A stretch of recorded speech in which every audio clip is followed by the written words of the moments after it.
Jadi ini dosa yang kedua Bapak Ibu berbahaya. Takabur. Yang kedua adalah serakah. Yang ketiga terakhir adalah paling berbahaya ini, karena bisa menimbulkan pertumpahan darah. Apa itu? Hasad, dengki. Dengki ini berbahaya sekali dipelihara. Saya mendapatkan Bapak Ibu, ada orang baku bunuh bersaudara karena dengki. Makanya kalau ada dengki ini dalam diri kita, persoalan bagi-bagi warisan, kita yang mengetahui dalilnya, dasarnya biar mi. Kalau adekku sangat butuh itu atau kakakku sangat ingin, biar mi. Daripada saya ngotot-ngotot, saya juga ngotot, pedangnya tercabut, badiku juga tercabut, akhirnya saya baku hadapan, tidak ada yang menang. Kalah jadi abu, menang jadi arang.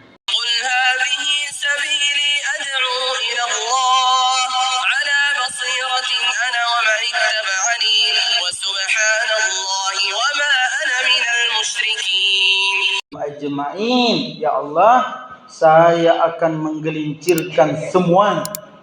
Semuanya. Jadi ingat ini kata-kata sumpahnya iblis, semuanya ku gelincirkan. Tapi ada di situ illa min ibadikal mukhlasin, kecuali hambamu yang tulus ikhlas beribadah kepada engkau. Apa yang terjadi?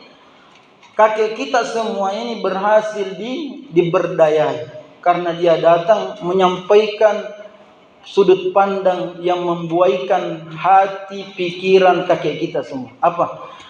Hal adullukum ala syajaratil khuldi wa mulkin la yabla.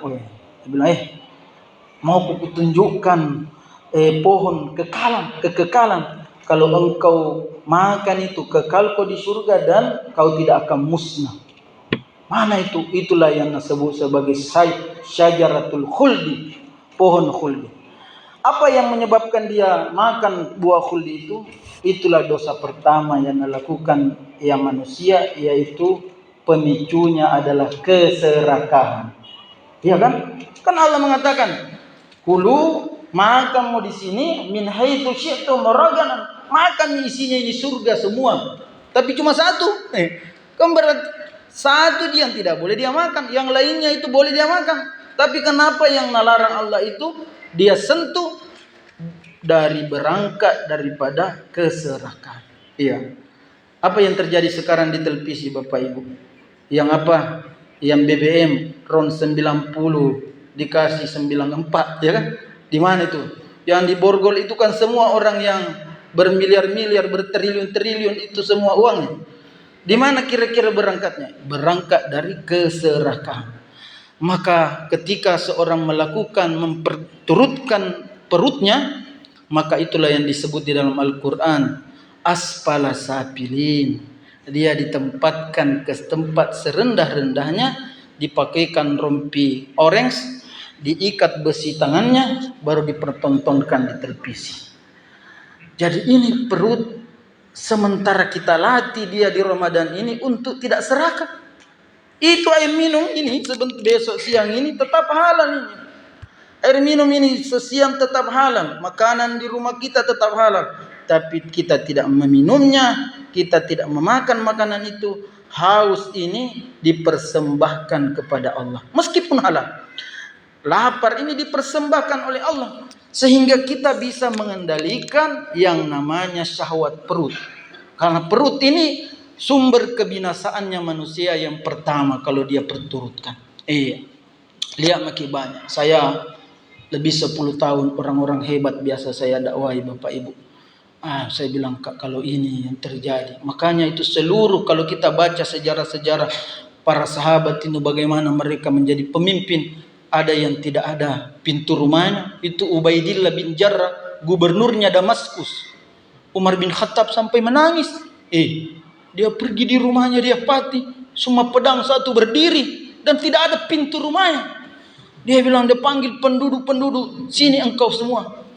Bagaimana ini memimpin ini Ubaidillah bin Jarrah? Apakah dia mementingkan dirinya sendiri? Dan wallahi, dia tidak pernah saya lihat kulitnya kering.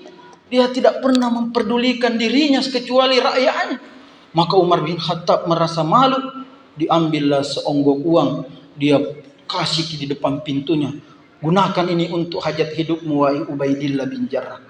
Apa yang terjadi? Ubaidillah bin Jarrah ini sudah dididik, ditarbiyah oleh Nabi Sallallahu Alaihi Wasallam sebagaimana Nabi kalau dia punya harta seperti cepatnya berlalu dengan seperti angin. Wah, itu yang satu kantong itu dinar dirham, begitu itu hari juga dia lepaskan, dia tidak simpan-simpan. Jadi ini yang bibit dosa pertama Bapak Ibu adalah serakah. Jadi kita ini Ramadan sementara mendidik diri kita untuk tidak serakah. Kenapa? Tergerak-gerak ini perut ini mau makan. Tergerak-gerak ini haus ini menghilangkan. Tapi kita tidak mau. Jadi nanti kalau sudah Ramadan, ada yang tidak halal kita ditawari, ada yang tidak halal kita disodorkan, maka sangguplah kita menolaknya. Karena kenapa?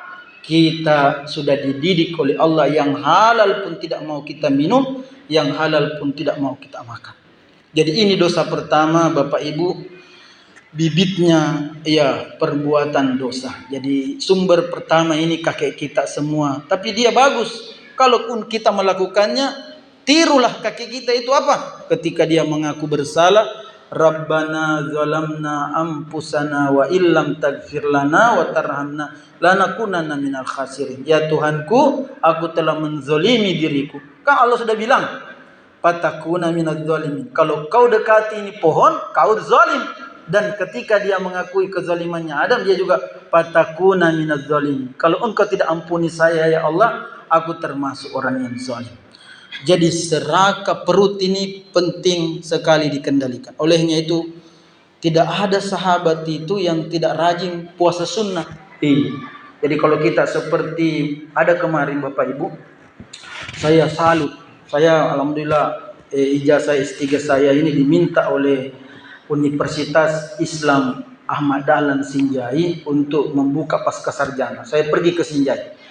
Saya menemukan seorang pejabat yang ketika dihidangkan makanan, dia dihidangkan makanan enak, hari Kamis dia tidak mau makan. Saya bilang, kenapa tidak mau makan Pak? Ana saim, saya puasa. Masya Allah.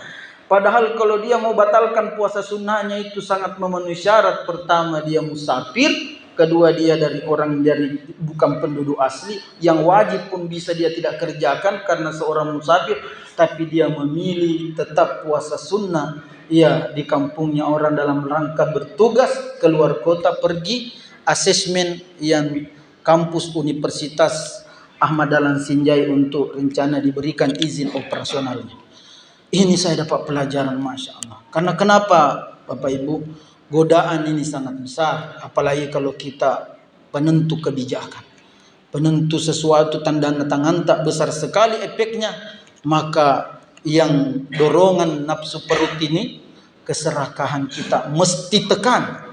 Karena itu nanti tetap mulia, tetap punya harga diri. Tapi kalau kita perturutkan, kita lihat yang selalu dimunculkan KPK, yang dimunculkan oleh kejaksaan. Ini kemarin Pak Prabowo tidak ada kejaksaan, lagi kejar-kejar. Itu bikin takut.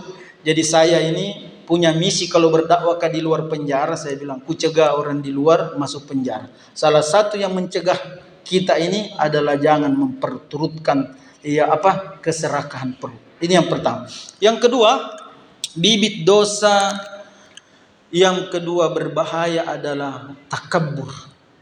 Siapa yang memiliki ini? Dia yang memiliki ana khairun minhu. Saya lebih baik dari dia. Siapa dia? Itulah iblis la'anatullah alaih. Sikap takabburnya inilah iblis membuat Allah murka. Dia dilaknat sampai hari kiamat. Dan takabburnya iblis ini menular. Menular kemana? Menular ke Fir'aun, menular ke Namrud, menular ke orang-orang yang melakukan takabur. Yang sekarang takabur yang sangat pongah ini siapa?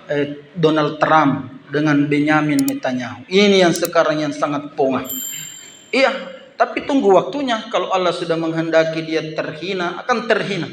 Sebagaimana terhinanya ini presidennya Damaskus, Bashar, yang berpaham menyimpang, banyak orang nabantai, termasuk kasihan ada orang Sulawesi Selatan. Ada penelitian saya menulis ada warga Sulawesi Selatan berangkat ke Suriah dan dia di penjara. Dalam penjaranya itu ada sejenis pres, ada itu pak pres besi yang bisa dari membentuk kotak. Bayangkan kalau manusia dipresi begitu, kira-kira bagaimana? Lebih parah dari kerupuk. Begitu menyiksanya. Dan sekarang dia sudah lengser dari jabatan. Takabur ini definisinya al-kibrun batarul haqq wa gamtun nas. Kesombongan itu menolak kebenaran dan merendahkan manusia. Saya pernah menemukan orang takabur di lapas, Bapak Ibu. Dia takabur karena kelompok kajiannya, halakanya. Saya bilang sama dia, antum ini dalam status dibina negara, ya. Kamu dalam keadaan di penjara, kenapa kau kalau saya berdiri menyampaikan pengajian, kau berdiri meninggalkan majelis ini? Bilangnya di situ bukan ke kelompoknya Ustaz. Wallahi ini salah satu sifat takabur. Karena merasa kelompoknya dia benar, dia mengkaji ilmu yang benar. Ketahuilah, Qarun itu dia menyebut dirinya berilmu. Ya, inna ma'utituhu ilmin indi. Saya ini diberi ilmu di sisiku, bukan karena. Jadi ini yang berbahaya. Jadi orang yang dirasuki sifat takabur itu adalah diantaranya penguasa. Yang kedua adalah orang yang berilmu. Makanya di dalam surah Yusuf itu disebut wa fawqa dzi ilmin alim. Di atas orang yang berilmu masih ada orang yang berilmu. Jadi jamaah, kalau kita mengikuti satu kelompok kajian-kajian tertentu, pengajian tertentu, jangan kita pernah merendahkan saudara-saudara kita yang sama jaki sujud, sama jaki berwudu, sama kiblat kita sama-sama. Karena kenapa? Yang namanya khilaf, perbedaan pendapat itu akan senantiasa ada, sebagaimana adanya perbedaan pendapat di zaman Nabi Sallallahu Alaihi Wasallam. Tapi Nabi bijaksana, beliau tidak mengomentari, tidak mengatakan engkau salah, kamu yang benar, tidak. Paling jelas itu adalah ketika mereka diberi instruksi, la salata ahadukum asra illa li Bani Quraidah. Jangan kalian salat kecuali nanti di kampung Bani Quraidah. Apa yang terjadi? Sahabat ini menginterpretasi instruksi ini berbeda-beda, karena ketika jalan pulang masuk waktu asar, ada yang berinisiatif salam lagi masuk lagi waktu asar, ada yang tidak. Tidak. Nabi mengatakan jangan kita salat kecuali Bani Quraidah. Sampai di sana selesai mereka semua salatnya, hajatnya, bertemu Nabi dua kelompok ini. Mereka mengadu, ya Rasulullah ini salat di perjalanan, bilang kami salat di Bani Quraidah. Apa kata Nabi? Mereka tidak mengomentari, mengecilkan hati mereka. Satu membesarkan, satu mengangkat-ngangkat. Nabi mendiamkannya karena Nabi mengetahui motifnya mereka beribadah ini, sahabatku, lillahi ta'ala. Itu lillahi ta'ala, motifnya beribadah. Sehingga itu pula saudara kita, kalau ada yang kunut motifnya lillahi ta'ala, ada yang tidak kunut motifnya lillahi ta'ala, maka didiamkan, tidak boleh kita komentari engkau salah. Karena dari dulu itu ada petunjuk itu, dan kita ini waja'alna ba'dakum li ba'din fitnah, dijadikan sebagian kamu itu adalah sebagai ujian. Apakah kamu risih dengan saudaramu itu membuat kamu berdosa, atau kau diamkan tetap bersahabat menjalin ukhuwah kepada. Jadi ini dosa yang kedua, Bapak Ibu, berbahaya. Takabur. Yang kedua adalah serakah. Yang ketiga terakhir adalah paling berbahaya ini, karena bisa menimbulkan pertumpahan darah. Apa itu? Hasad, dengki. Dengki ini berbahaya sekali dipelihara. Saya mendapatkan, Bapak Ibu, ada orang baku bunuh bersaudara karena dengki. Makanya kalau ada dengki ini dalam diri kita, persoalan bagi-bagi warisan, kita yang mengetahui dalilnya, dasarnya biar mi. Kalau adikku sangat butuh itu, atau kakakku sangat ingin, biar mi. Daripada saya ngotot-ngotot, saya juga ngotot, pedangnya tercabut, badiku juga tercabut, akhirnya saya baku hadapan, tidak ada yang menang. Kalah jadi abu, menang jadi arang. Ini hasad bahaya sekali. Dan bukti hasad berbahaya itu di dalam surah Yusuf. Uqtulu Yusuf awitrahuhu ardan yakhlu lakum wajhu abikum wa takunu min ba'dihi qauman salih. Bunuh Yusuf. Agar bapak kita kembali perhatiannya kepada kita semua. Ada yang diantara mereka kecil-kecil dihasadnya. La taqtulu Yusuf wa alquhu fi ghayabatil jubbi yaltaqitu ba'du sayyarati in kuntum fa'ilin. Jangan kibunuh Yusuf. Bagaimana kalau kita dibuang dia di negeri jauh, nanti dipungut dia apa? Ya kapilah pedagang. Tapi semua ini berangkat dari hasad, dengki. Sehingga ini dengki Bapak Ibu jangan miliki. Ada dengki karena dengki istri kepada suami. Ada pernah kejadian istrinya dengki kepada suaminya, dan itu terkenal. Saya sebut kami di Sumatera, perempuan dengki suaminya berpangkat hakim lagi, dia dengki dengan suaminya. Malam-malam dia bawa selingkuhannya tidur di loteng rumahnya, baru tidur suaminya masuk nak bukakan pintu kamarnya, baru nak suruh cekek sampai mati. Baru dia bersandiwara, nak bawa mobilnya pergi jauh, baru nak kasih terjun di apalagi di ladang di kebun sawit. Tapi tidak bisa. No crime perfect istilahnya. Tidak ada kejahatan itu yang bersih, yang tidak bisa terungkap. Didapatlah CCTV-nya. Ternyata yang menangis-nangis dulu mati suamiku. Dia ternyata otaknya. Iya, ini otaknya. Iya, terjadi di Sumatera. Bahaya. Perempuan jangkit dengki suami tadi gara-gara di tempat kerjanya, sehingga kita marah, sehingga kita mengajukan perceraian. Jangan. Saya juga di Kementerian Agama, angka perceraian ini di Indonesia menyedihkan, dan rata-rata itu yang menuntut perempuan. La haula wala quwata illa billah. Terakhir, saya ini korban dari hasad. Saya pernah di penjara Bapak Ibu. Ceritanya supaya jadi pelajaran, karena saya tidak bisa disembunyi bahwa saya mantan napi. Saya dipenjara oleh perempuan, seperti Suleha. Ini perempuan hasad sama suaminya. Suaminya itu kakak saya. Ya. Apa yang dijadikan? Karena dia berumah tangga, namanya berumah tangga ada naik turunnya. Saya dituduh mencemarkan nama baiknya. Maka perempuan yang hasad ini, karena dia sarjana hukum, dia pakai ilmu sarjana hukumnya membuat BAP palsu, dan dia bapaknya ini karena bapaknya, mohon maaf Sekuan, bapaknya mantan ketua DPRD, dia pres itu ke Polres Maros. Maka saya kasihan yang anak petani tidak bisa berdaya.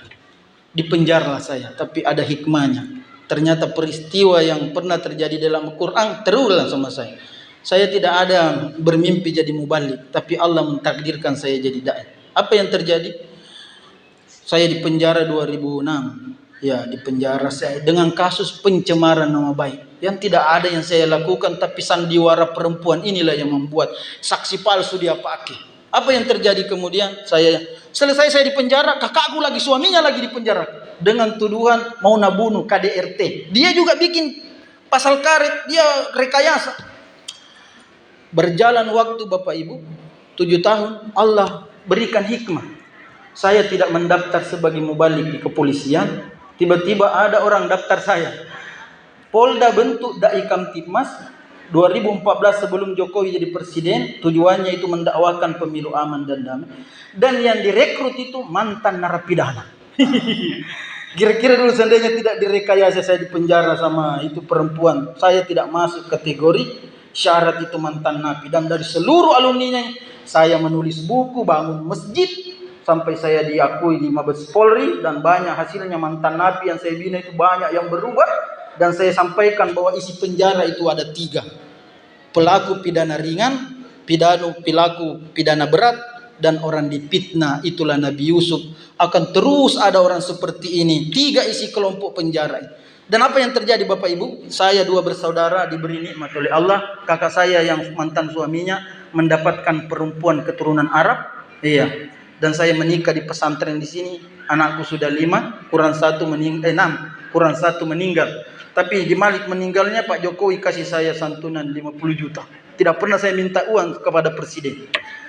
Dan yang paling menyedihkan, yang memenjarakan saya itu, kalau pagi-pagi pergi di PTB, ada orang mengais-ngais sampah, ya, kurus perempuan, itulah yang pernah memenjarakan saya. 180 derajat perbedaan, perbedaan apanya? Perbedaan keadaannya. Yang dulunya dia seorang anak orang, ya terpandang, pada terbalik. Itu bahayanya hasad. Ku angkat cerita pribadi saya ini Bapak Ibu, karena saya tidak bisa disembunyi. Kalau ditulis di YouTube itu Hamka Mahmud muncul, dan itu diberitakan di Tempo, saya dimuat di Tempo, saya di Kompas, di Metro TV, banyak televisi. Bahkan saya menjadi barometer, inilah kesuksesan pembinaan di penjara. Tapi sebenarnya saya ini hasil daripada wa makaru wa makarullah wallahu khairul makirin. Engkau berbuat makar, Allah juga berbuat makar, dan Allah sebaik-baik pemberi makar. Saya hendak dijadikan sebagai dai untuk mencegah orang masuk penjara dan menjadarkan orang di dalam penjara. Mudah-mudahan ada hikmahnya. Terima kasih. Ya aqulu qauli hadza wastaghfirullah li wa lakum. Wa ma taufiqi illa billah alaihi tawakkaltu ilaihi unib. Assalamualaikum warahmatullahi wabarakatuh. وما أريد أن أخالفكم إلى ما أنهاكم عنه إن أريد إلا الإصلاح ما استطعت وما توفيقي إلا بالله عليه توكلت وإليه أنيب